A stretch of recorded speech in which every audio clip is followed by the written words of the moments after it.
The commander of the main U.S-backed Kurdish-led force in Syria said Saturday they have halted operations against the Islamic State group due to Turkish attacks on northern Syria over the past week.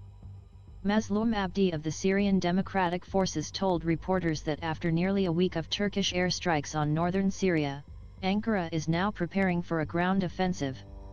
He said Turkey-backed opposition fighters are getting ready to take part in the operations. Abdi added that Turkish strikes over the past week have caused severe damage to the regional Kos infrastructure. Abdi said Turkey is taking advantage of the deadly November 13 bombing in Istanbul that Ankara blames on Kurdish groups.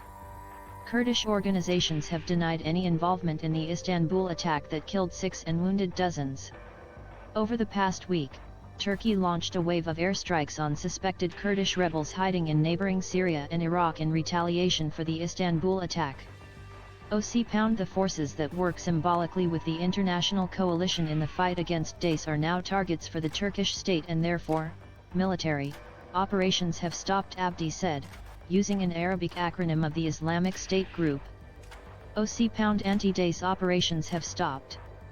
His comments came hours after the U.S. military said 2 rockets targeted U.S.-led coalition forces at bases in the northeastern Syrian town of Shadaydah, resulting in no injuries or damage to the base or coalition property.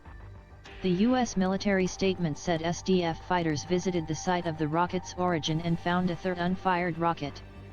The Britain-based Syrian Observatory for Human Rights, an opposition war monitor, blamed as sleeper cells for the Friday night attack on the U.S. base. Attacks of this kind place coalition forces and the civilian populace at risk and undermine the hard-earned stability and security of Syria and the region, said Colonel Joe Buccino, CENTCOM spokesman. The SDF said in a statement before midnight Friday that as Turkish drones flew over the Al-Hol camp that is home to tens of thousands of mostly wives, widows and children of his fighters, some IS family members attacked security forces and managed to escape from the sprawling facility. The SDF did not say how many escaped but that they were later detained. Kurdish authorities operate more than 24 detention facilities scattered across northeastern Syria holding about 10,000 IS fighters.